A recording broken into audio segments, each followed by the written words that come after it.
brève interruption, deuxième partie de La Voix est libre, effectivement, notre débat des élections régionales sur l'identité de la nouvelle région, la culture, on en a déjà parlé, et sur le tourisme que nous avons entamé précédemment. Avec nous, Jérôme Durin pour le PS, Brigitte Monet, Europe Écologie Les Verts, Jérôme Petitdan, Alternative à gauche, Jean-Philippe Lefebvre pour la liste LR UDI, Jacques Richardetti, Front National et Charles-Henri Gallois pour l'UPR.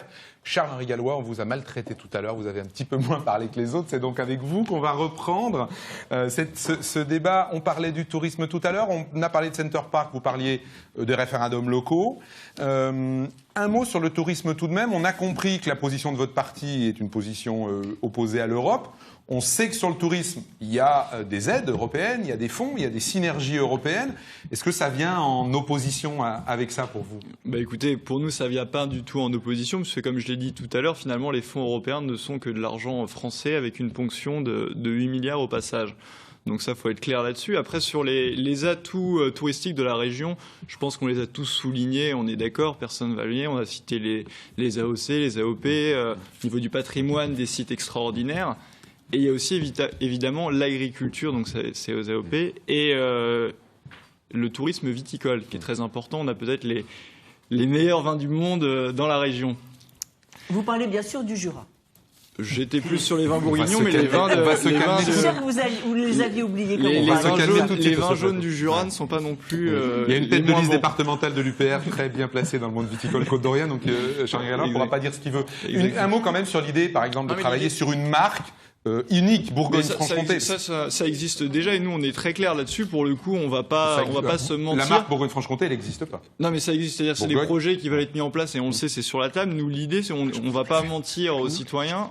On est contre cette fusion des régions. Alors évidemment, ça se fait au niveau national. C'est pas au niveau régional qu'on va changer ça. Mais pour nous, cette réforme territoriale, elle est mauvaise. On veut revenir dessus puisque je l'ai expliqué. Cette idée de grande région, d'euro-région, ça pouvait faire sourire certains, mais c'est l'idée du démantèlement de la France au bout. Et nous, on est clairement contre ça. On reviendra sur la fusion Bourgogne-Franche-Comté. Non, ça fait sourire personne. C'est simplement que là, on est dans un débat bourguignon-franc-comtois et qu'il faut peut-être des fois un petit peu la réforme territoriale, vous comprenez, si on sourire. n'en parle pas au régional, on n'en parle pas à la présidentielle, on n'en parle pas aux européennes, on n'en parle jamais. Donc c'est le moment d'en parler. Jérôme Durin a parlé d'une grande marque bourguignonne franc-comtoise.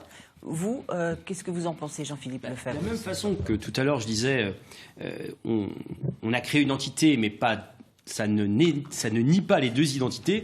On a beaucoup parlé de nos tourismes. On ne vinifie pas le chardonnay de la même façon en Bourgogne et dans le Jura, et ça ne donne pas du tout les mêmes goûts. Donc, je maintiens qu'on a deux identités, et donc sur le plan touristique, on peut très bien avoir deux marques, celle de la Bourgogne et celle de la Franche-Comté. Par contre, on peut avoir une méthode commune et on peut avoir des produits communs, sachant que la politique de la région, c'est celle de l'accompagnement, parfois de susciter, mais c'est d'abord de l'accompagnement. La méthode, c'est de créer une agence de l'attractivité, regroupant effectivement les comités régionaux du tourisme, mais également les agences de développement, parce que, on l'a dit, le tourisme, c'est d'abord de l'économie, et que une agence aura sans doute une plus grande force de frappe à l'extérieur, parce que le tourisme, c'est d'abord du marketing, c'est vendre un territoire, c'est nous faire connaître à l'extérieur. Et donc, là encore, ça, c'est la méthode. Et puis, il y a effectivement, je crois, 2 ou 3 produits, si je puis dire, qu'on peut booster, en tout cas qu'on souhaite booster. Alors, d'abord, on a la véloroute. La véloroute 6, qui traverse la Bourgogne et la Franche-Comté. Vous savez, les Nantais ont fait quelque chose d'extraordinaire sur l'estuaire, à une certaine époque, avec Jean Blaise. Et aujourd'hui, notre projet, c'est d'accompagner cette véloroute, peut-être même d'en faire une véloroute d'intérêt régional. Ce sera le cas des discussions des conférences territoriales. Et afin d'accompagner les collectivités qui veulent terminer cette véloroute, mais aussi d'en faire une sorte de dorsale est-ouest pour, pour que ce soit un élément très fort d'attractivité. Et puis je termine. Si les socialistes parlent d'un pass UNESCO, nous on pense qu'on peut l'étendre non seulement aux lieux de l'UNESCO, mais aux maisons des illustres, aux jardins remarquables, c'est-à-dire qu'on est sur un pass patrimoine culture, plus vaste, et au-delà du simple propos d'un pass UNESCO, c'est aussi l'idée de faire des Bourguignons et des Francs-Comtois des ambassadeurs de leur territoire, et notamment ceux qui sont Mais vous les n'en premiers finissez pas de prescripteurs, finir. les hôteliers, les restaurateurs. C'est fini. Voilà. Jérôme Durin. Alors je vais essayer d'être précis et rapide. Il ne s'agit pas d'un pass UNESCO, il s'agit d'un itinéraire spécifique qui relie les 6 sites UNESCO et d'un pass culturel Bourgogne-Franche-Comté.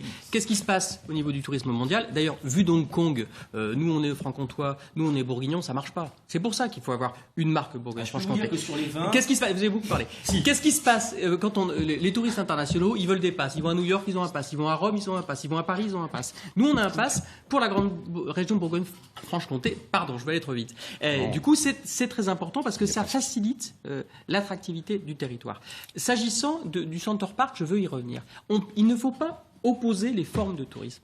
La démocratie, elle existe. La démocratie, elle existe. Il y a une commission nationale du débat Oui, mais public. c'est pas les citoyens.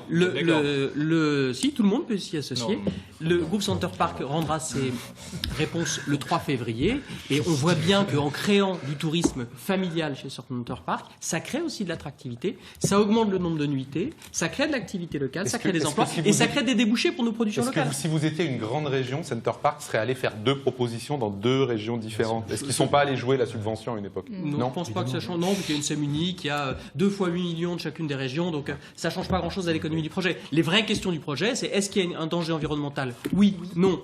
Si c'est le cas, nous n'y serons pas favorables, la Commission y répondra. Est-ce qu'il y a un danger financier? Oui ou non? Et là encore, on a mis des taquets, on n'ira pas à n'importe quelle condition. En revanche, quand je vois que les 3 chambres consulaires de Saône-et-Loire sont favorables, que toute la population locale est favorable, ça me paraît important. S'il vous plaît, vous oubliez quand même, bon, il y a le côté financier, il y a l'impact écologique, mais il y a l'impact démocratique. À partir du moment où on n'a même pas demandé l'avis aux citoyens locaux et même à l'ensemble de la région sur ce sujet-là, je ne vois pas en quoi votre tourisme familial, il est. Je suis obligé de vous couper. Je suis obligé de vous empêcher de continuer parce qu'il est 12h13 dans 2 secondes et c'est le moment qu'on s'était fixé pour vous permettre de conclure. Vous me regardez méchamment, on ne peut pas faire autrement parce que si on va se terminer. Il faudra faire 2 heures la prochaine fois. La prochaine fois, on fait 2 heures. Ce sera une piste pour nos prochains débats régionaux. Ça prouve qu'il y a des choses à discuter. Dans l'ordre de nos conclusions, on commence par vous, Jacques Richardetti. Voilà, donc nous revenons aux fondamentaux. Donc il n'y a pas de quand le Front National parlera de culture ou parle de culture, il n'y a pas de peur à avoir. Il n'y aura pas de nuages de sauterelles qui vont tomber. On sanctuarise les 3% du budget, avec une préférence régionale. Je le redis encore une fois, où chaque euro dépensé sera contrôlé, vérifié. Qu'est-ce qu'il est devenu? Parce que là aussi, on n'en a pas beaucoup parlé, mais on a vu tout un tas de communications démentes dans tous les sens, avec des résultats qui n'ont jamais été vérifiés, quantifiés et analysés. Voilà. C'est très important. Voilà. Au niveau touristique, évidemment, bien évidemment, là c'est pareil. Nous, chaque euro dépensé, un résultat, pourquoi, comment et par qui. Merci Jacques Richardetti, vous êtes au bout Merci de vos beaucoup. 45 secondes. Charles-Henri Gallois pour l'Union populaire républicaine. Alors je vous l'ai dit, l'UPR est un parti relativement nouveau, donc je vous donne rendez-vous en 2017 pour l'élection présidentielle avec monsieur François Asselineau. Je vous invite à regarder nos analyses sur le site upr.fr et au niveau régional, nous sommes bel et bien présents. Nous ferons une campagne de proximité, nous irons rencontrer les citoyens. Une campagne, encore une fois, de vérité. Comme je vous l'ai dit, nous, on ne va pas promettre monts et merveilles. On va d'abord analyser la situation. On va expliquer aussi aux Français, aux Bourguignons, aux Franc-Comtois, l'état de la situation de la France et les problèmes qui sont ici. Et donc, voter UPR, c'est voter quelque part pour un parti nouveau qui n'a pas trempé dans les 40 dernières années de marasme et qui est là, un parti d'honnêteté, encore une fois, et de proximité. Donc, je vous invite à voter pour nous le 6 décembre. Jean-Philippe Lefebvre pour la liste de François Sauvadet, Oui. LR UDI. Si on est en situation, on proposera une politique partagée, une politique qui rende public ses critères d'attribution, une politique qui fédère, une politique qui suscite, une politique qui apaise. Et moi, je suis un homme de réforme et pas de révolution. Mais 18 mois après notre arrivée aux affaires Adol, je pense que dans le domaine culturel, les gens se sont rendus compte que la réforme pouvait renverser et changer les choses. C'est exactement la même ambition qu'on veut avoir au niveau régional. Je précise juste pour ceux qui ne connaissent pas l'histoire locale sur le bout des doigts, l'histoire politique, donc que la ville de Dole a basculé de gauche à droite il y a 18 mois, en mars 2014. Et pour les Bourguignons d'ailleurs, puisqu'ils Voilà. ne le suivaient pas forcément. Les Bourguignons ne suivaient pas forcément. Jérôme Petitdent, c'est à vous de conclure pour Eh la bien, liste, nous, donc l'alternative à gauche nous- de nous- Nathalie Vermorel. Oui. Nous prenons donc une politique culturelle, le tourisme également, hein, je pense que c'est étroitement lié, axé principalement sur l'association des citoyens et des acteurs dans ces domaines-là. Nous devons avoir une politique régionale en concertation avec les citoyens et les acteurs professionnels au niveau régional. Il faut absolument que cette politique ne soit pas simplement une mise à disposition au public. Il faut que la politique soit construite ensemble. Vous faites tous des conclusions encore plus courtes que l'enveloppe qu'on vous avait donnée. Félicitations. Brigitte Monet, à vous de conclure pour la liste Europe Écologie Les Verts.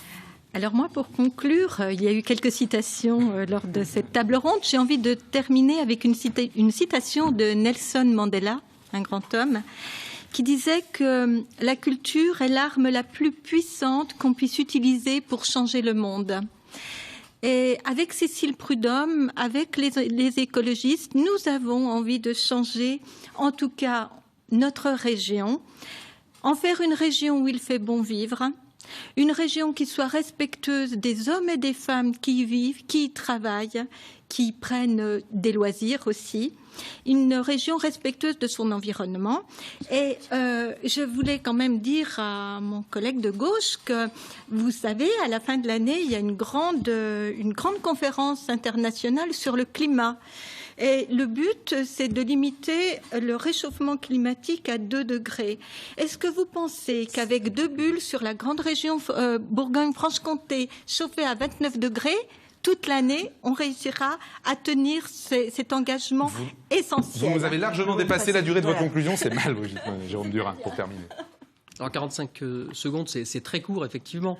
La grande région qui nous a été présentée, elle est parfois angoissante, avec le FN, les peurs ou très contraintes pour notre collègue de l'UPR. Moi, je crois qu'il faut avoir envie de cette grande région, il faut avoir une envie de dynamique. Nous, avec Marie-Guide Dufay, on a un projet qui est contenu dans ce document, un travail collaboratif qui a été fait avec l'ensemble des citoyens de la grande région. C'est un projet de transformation écologique, économique, sociale, solidaire, citoyen de cette grande région. Et je crois qu'il faut plutôt envisager l'avenir de cette grande région de façon rayonnante, de vouloir conforter les solidarités, le développement économique, des projets, des services pour tous les citoyens.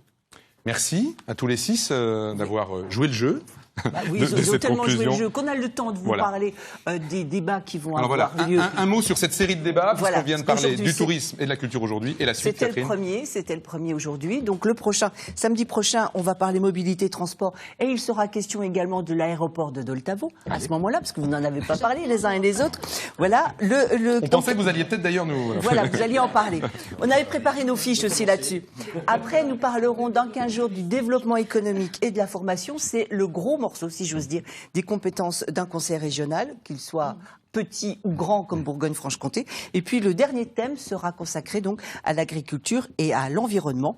Et puis bien sûr, on commence un journal des élections Oui. dès le lundi 23 novembre. Voilà, ce sera juste 2 semaines avant. J'ai tout dit. 2 semaines avant le premier tour, c'est Voilà. parfait. La politique, bien sûr, dans vos journaux régionaux, sur le site internet et dans nos 2 blogs politiques en Bourgogne et en Franche-Comté, parce qu'il y a plein de petites histoires à vous raconter aussi.